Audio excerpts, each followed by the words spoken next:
The first shot came from behind a ruined apartment block, not from the front, not from where Michael expected. It cracked through the air and slammed into the wall above his head. Concrete dust fell into his eyes and mouth. For half a second, he did not move. Then his body reacted before his mind could catch up.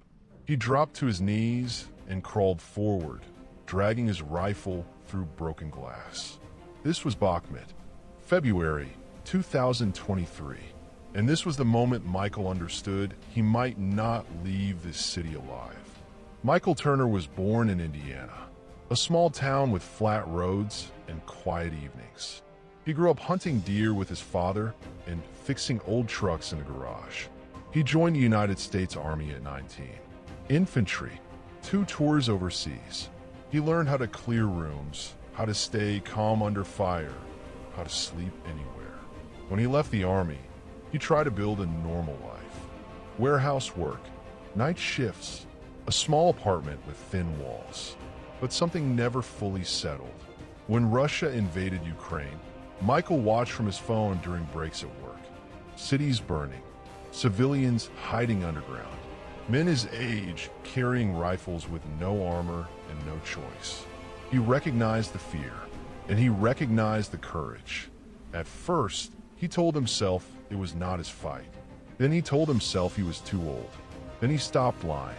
In November 2022, he packed a backpack and flew to Europe. His mother thought he was crazy. He hugged her at the airport and said he would call. Ukrainian winter was gray and cold. Training was short. Weapons were familiar but worn. The people were tired but kind. Michael joined a unit defending Bakhmut. By then, the city was already breaking. Every street was a scar. Every building was hollow. There were no civilians left, only soldiers and ruins. Days blurred together. Sleep came in short bursts. Food was cold. Artillery never stopped completely. The sound followed him everywhere. A deep, distant thunder that never rested.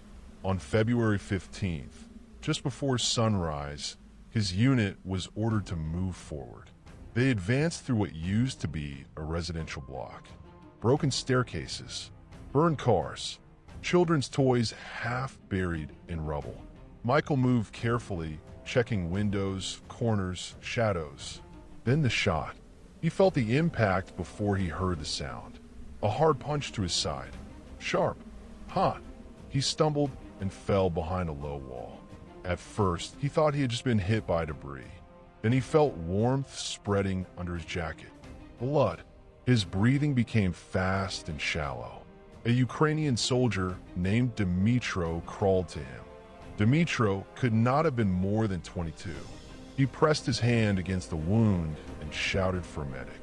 Michael tried to speak, but could not. The world narrowed to simple things. Breathing in, breathing out, not passing out. The shelling intensified. Each explosion felt closer than the last. Michael thought about his mother. He thought about the smell of oil and metal in his father's garage. He thought about how strange it was that his life might end in a city he had never heard a year earlier. The medic arrived. A woman. Small, fussed, calm. She worked quickly, her hands steady despite the chaos. The shrapnel had entered his side and lodged near his hip. Pain flared with every movement. They loaded him onto a stretcher and began to pull him back. The evacuation was slow. Too slow. The street was under fire. They stopped, waited, moved again. Michael stared at the gray sky above ruined buildings. He felt anger, not at the enemy, at the waste. A city erased, lives bent or broken. After what felt like hours but was less than 20 minutes, they reached a safer position. From there, he was moved west. Hospital, surgery, white lights, voices speaking Ukrainian. When he woke up, the pain was dull and deep. He was alive. Recovery took weeks. Michael lay in a hospital bed with a view of bare trees outside the window. Volunteers brought soup. Nurses smiled.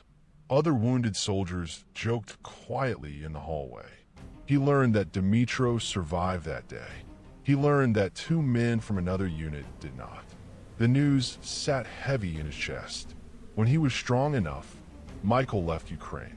Crossing the border felt wrong, like he was abandoning something unfinished. Back in the United States, life felt unreal. Traffic lights, supermarkets, people complaining about small things. His body healed faster than his mind. Some nights, he woke up sweating, hearing explosions that were not there. People asked him why he went. He usually said, "I do not know." The truth was simpler. He went because he could not watch from a distance anymore. He went because people he had never met were defending their homes with everything they had. He went because sometimes doing nothing feels worse than a risk. Michael does not consider himself a hero. He considers himself lucky. Lucky to have survived.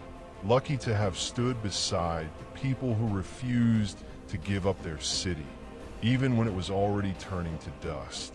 Bakhmut still lives in his memory, not as a place of glory, but as a reminder of how fragile normal life is, and how ordinary people can endure things they never imagined. That knowledge stays with him. Every day,